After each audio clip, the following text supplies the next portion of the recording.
اللہم صلی علی سیدنا محمد۔ آج کا سبق سورہ آل عمران کی آیت نمبر 104 سے ہے۔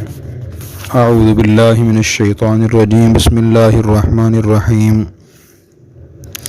وَلْتَكُن مِّنكُمْ أُمَّةٌ يَدْعُونَ إِلَى الْخَيْرِ وَيَأْمُرُونَ بِالْمَعْرُوفِ وَيَنْهَوْنَ عَنِ الْمُنكَرِ وَأُولَٰئِكَ هُمُ الْمُفْلِحُونَ۔ وَلْتَكُن چاہیے کہ ہو، منکم تم میں سے، امتن ایک جماعت، یدعون جو بلائے، الی الخیر بھلائی کی طرف، ویأمرون اور حکم دے، بالمعروف نیکی کا، وینہون اور وہ منع کریں، عن المنکر برائی سے، بأولئک اور یہی لوگ، ہم المفلحون کامیاب ہونے والے ہیں۔ اور تم میں ایک جماعت ایسی ہونی چاہیے جو خیر کی طرف بلائے، خیر کی طرف دعوت دے اور نیکی کا حکم دے اور برائی سے منع کرے، اور یہی لوگ کامیاب ہونے والے ہیں۔ ولا تکونوا اور تم نہ ہو جانا، کالذین ان لوگوں کی طرح، تفرقوا جب اس میں علیحدہ ہو گئے، واختلفوا اور انہوں نے اختلاف کیا، من بعد اس کے بعد کہ ما جاءہم ان کے پاس آئی، البینات واضح نشانیاں، واولئک لہم عذاب عظیم ان لوگوں کے لیے بڑا عذاب ہوگا۔ اور تم ان لوگوں کی طرح نہ ہو جانا جنہوں نے تفرقہ بازی کی اور اپنے پاس نشانیاں آنے کے بعد بھی انہوں نے اختلاف کیا، اور ان لوگوں کے لیے بڑا عذاب ہوگا۔ یوم جس دن تبیضوا روشن ہوں گے، سفید ہوں گے وجوہ چہرے، وتسودوا اور سیاہ ہوں گے وجوہ کچھ چہرے۔ فاما الذین بہرحال وہ لوگ، اسودت سیاہ ہوں گے وجوہہم جن کے چہرے، اکفرتم ان سے کہا رہا ہے کیا تم نے کفر کیا، بعد ایمانکم اپنے ایمان کے بعد، فذوقوا العذاب تم عذاب چکھو، بما کنتم تکفرون اس لیے کہ تم کفر کرتے تھے۔ اس دن بعض چہرے سفید ہوں گے بعض چہرے سیاہ ہوں گے، بہرحال جن کے چہرے سیاہ ہوں گے ان سے کہا رہا ہے کیا تم نے اپنے ایمان کے بعد کفر کیا تھا، تم کفر کرنے کا عذاب چکھو۔ واما الذین بہرحال وہ لوگ، ابیضت روشن سفید ہوں گے وجوہہم جن کے چہرے، فی رحمت اللہ وہ اللہ کی رحمت میں ہوں گے، ہم فیہا خالدون وہ اس میں ہمیشہ رہیں گے۔ بہرحال جن لوگوں کے چہرے سفید ہوں گے وہ اللہ کی رحمت میں ہوں گے، وہ اس میں ہمیشہ رہیں گے۔ تلک آیات اللہ یہ اللہ کی آیات ہیں، نتلوہا علیک بالحق جن کو ہم تلاوت کر رہے ہیں آپ کے سامنے ٹھیک ٹھیک۔ وما اللہ یرید اللہ ارادہ نہیں کرتے، ظلم کرنے کا للعالمین جہان والوں پر۔ یہ اللہ کی آیات ہم آپ کے سامنے ٹھیک ٹھیک تلاوت کر رہے ہیں، اور اللہ جہان والوں پر ظلم کا ارادہ نہیں کرتے۔ وللہ اللہ ہی کا ہے، ما فی السماوات ما فی الارض جو کچھ آسمانوں میں اور جو کچھ زمین میں ہے، وإلی اللہ ترجع الامور اللہ کی طرف تمام امور لوٹائے جاتے ہیں۔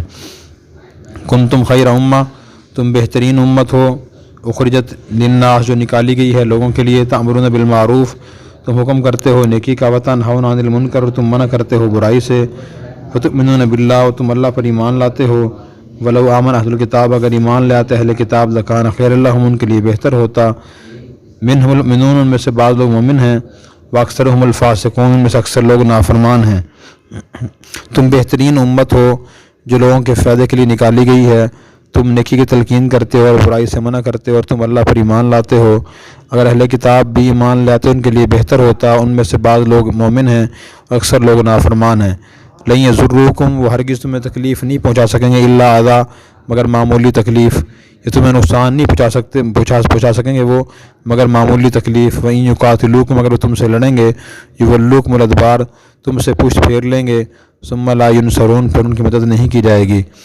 ضربت علیہم الذلہ مسلط کر دی گئی ان پر ذلت، اینما ثقفوا جہاں بھی وہ پائے جائیں گے، الا مگر بحبل من اللہ اللہ کے عہد کے ذریعے یا اللہ کی رسی کے ذریعے، وحبل من الناس اور لوگوں کی رسی اور لوگوں کے عہد کے ذریعے، وباؤوا بغضب من اللہ وہ لوٹے اللہ کا غضب لے کر، وضربت علیہم المسکنہ اور مسلط کر دی گئی ان پر محتاجی، ذالک یہ اس وجہ سے بانہم کانوا یکفرون بآیات اللہ وہ اللہ کی آیات کا انکار کرتے تھے، یقتلون الانبیاء بغیر حق انبیاء کو ناحق شہید کرتے تھے، ذالک ما عصوا وکانوا یعتدون یہ سزا اس لیے ملی کہ وہ نافرمانی کرتے تھے اور حد سے گزر جایا کرتے تھے۔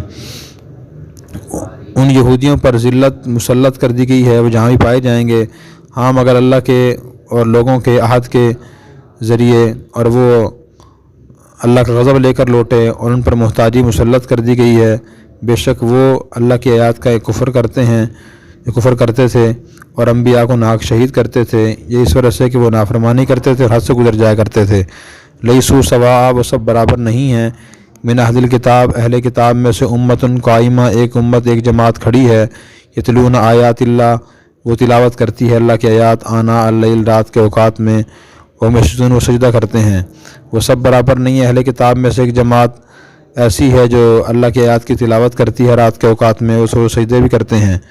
یؤمنون باللہ والیوم الآخر، وہ ایمان لاتے ہیں اللہ پر اور آخرت کے دن پر، اور وہ یأمرون بالمعروف، وہ نیکی کی تلقین کرتے ہیں، وینہون عن المنکر، برائی سے منع کرتے ہیں، ویسعون فی الخیرات، وہ آگے بڑھتے ہیں نیکیوں میں، اولئک من الصالحین، اور یہ لوگ نیک ہیں۔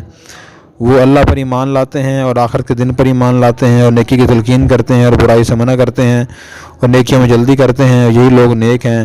وما یفعلوا من خیر، جو کچھ وہ کریں گے کوئی نیکی کوئی خیر، فلن یکفروہ، اس کی ہرگز ناشکری نہیں کی جائے گی۔ واللہ علیم بالمتقین، اللہ متقی لوگوں کو جانتے ہیں۔ آیت نمبر 104 اور آیت نمبر 110 میں اللہ تبارک و تعالیٰ نے نیکی کی تلقین کرنے کی اہمیت اور برائی سے منع کرنے کی اہمیت بیان فرمائی ہے۔ اللہ تعالیٰ نے فرمایا کہ تم مسلمانوں میں ایک ایسی جماعت ہونی چاہیے جو نیکی کی طرف بلائے اور برائی سے منع کرے اور اچھی باتوں کی تلقین کرے، یہی لوگ کامیاب ہونے والے ہیں۔ تو ایک جماعت ہونا ضروری ہے، کیونکہ جتنی بھی اچھائیاں برائیاں ہیں وہ دعوت سے پھیلتی ہیں۔ نیکی کی دعوت دی جائے تو نیکی پھیلتی ہے، برائی کی دعوت دی جائے تو برائی سے پھیلتی ہے۔ اسے کہتے ہیں نا ذہن سازی۔ تو ہر آدمی جو بھی کام کرتا ہے پہلے اس کا ذہن بنتا ہے، وہ ذہن کوئی بناتا ہے، برائی کا ذہن کوئی بنا دے، آدمی کا ذہن برا ہو جاتا ہے، خیالات برے ہو جاتے ہیں، اعمال برے کرتا ہے۔ اچھا ذہن بنا دے تو اچھا ذہن بن جاتا ہے اور اچھے کام انسان انجام دیتا ہے۔ انبیاء علیہ السلام بھی اسی لیے تشریف لائے کہ نیکی کی تلقین کریں، برائی سے منع کریں۔ نبی کریم صلی اللہ علیہ وسلم ساری زندگی یہ کام کرتے رہے۔ البتہ پھر اس کی تفصیل تھوڑی جاننا ضروری ہے۔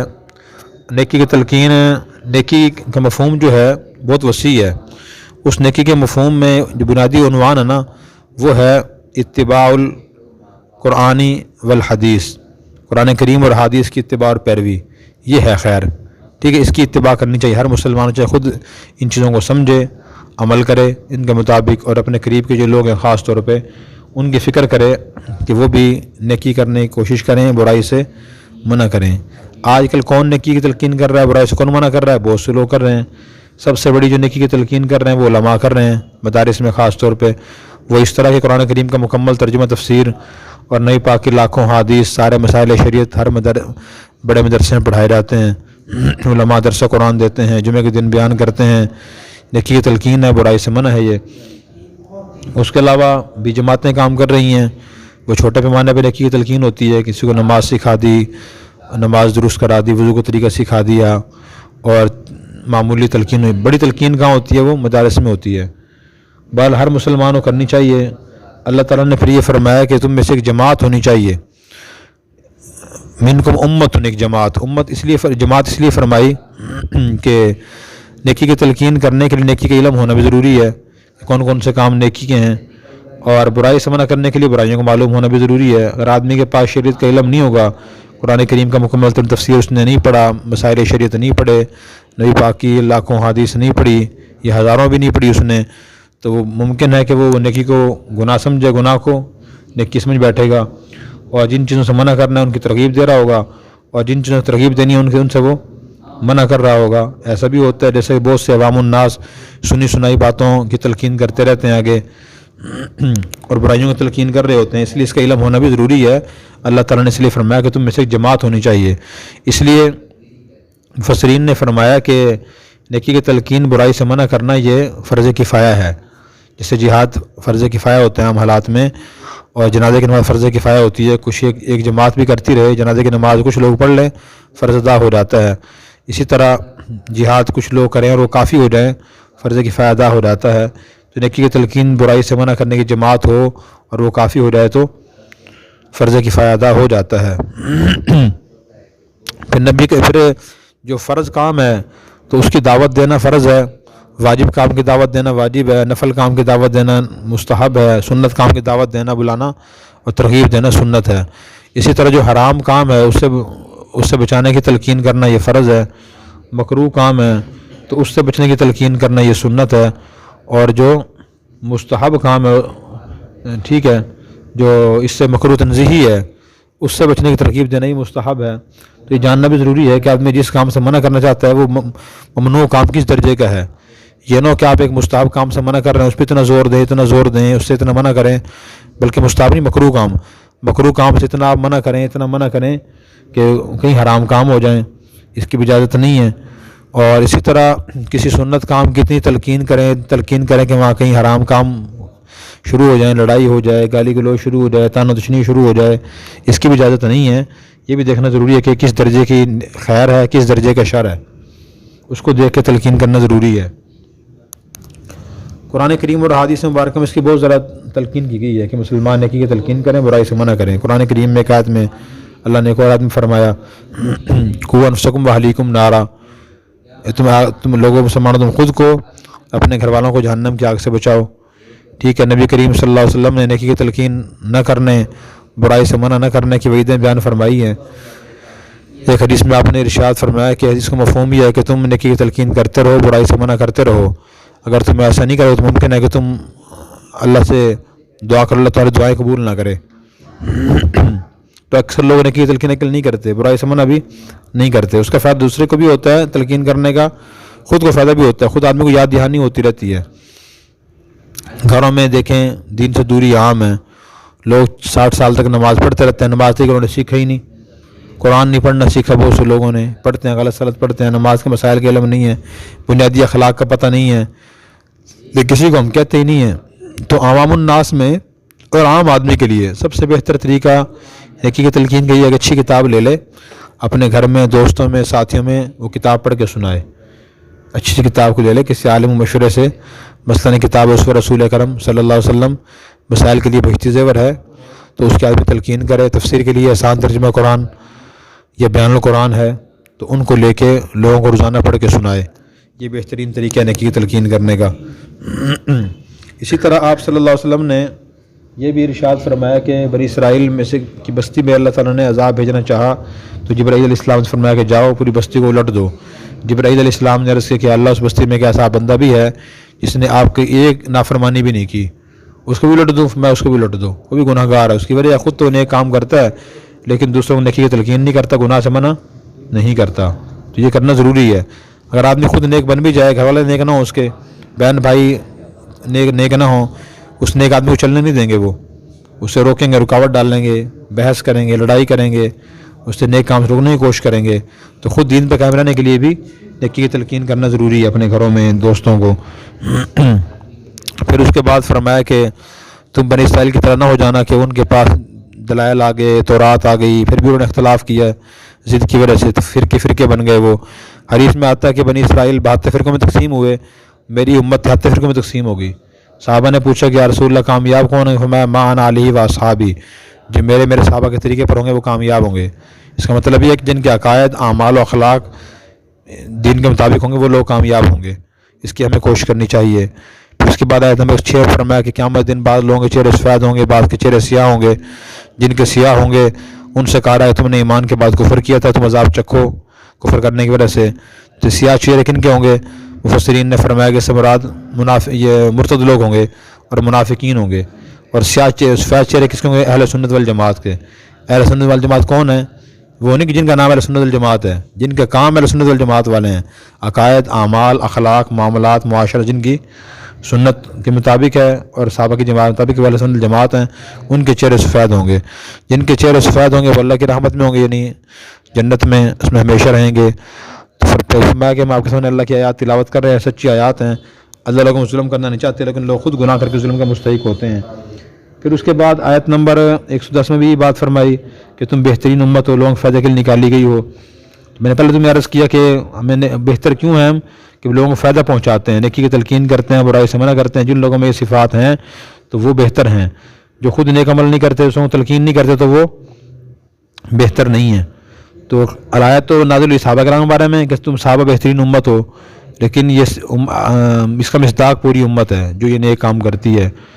پھر فرمایا اہل کتاب ایمان لائے تو ان کے لیے بہتر ہوتا، ان میں سے بعض لوگ ایمان لائے، اکثر لوگ نافرمان۔ اہل کتاب میں یہود و نصارہ جو تھے، کچھ لوگ ان میں سے ایمان لائے تھے، اکثر لوگ ایمان نہیں لائے۔ پھر اس کے بعد اگلی آیت میں یہ فرمایا کہ یہ یہود و نصارہ آپ کو کوئی ذرا بڑا نقصان نہیں پہنچا سکیں گے، معمولی تکلیف پہنچا دیں، زبان سے چغلی غیبت کریں، اعتراض کریں، طعن و تشنیع کریں، یہ کر سکتے ہیں، زیادہ نقصان نہیں پہنچا سکتے۔ اگر تم سے ان کی لڑائی ہوگی تو یہ پیٹ پھیر کے بھاگ جائیں گے، اتنے بزدل ہیں، طاقتور اور بہادر نہیں ہیں۔ ایسے ہی ہوا کہ ایک وقت آیا کہ صحابہ کرام نے اور حضرت صلی اللہ علیہ وسلم نے ان کو جزیرہ عرب سے نکال دیا تھا۔ آیت نمبر 112 میں فرمایا کہ یہودیوں پر ذلت مسلط کر دی گئی، وہ جہاں بھی جائیں گے ذلت ان پر مسلط رہے گی۔ ہاں اگر اللہ تعالیٰ کی دستاویز ان کو حاصل ہو جائے، کلمہ پڑھ لیں، وہ حبل من الناس، مسلمان ان کو اپنے علاقوں میں پناہ دے دیں، تو پھر ان کو یہ مل سکتی ہے ذلت سے نجات۔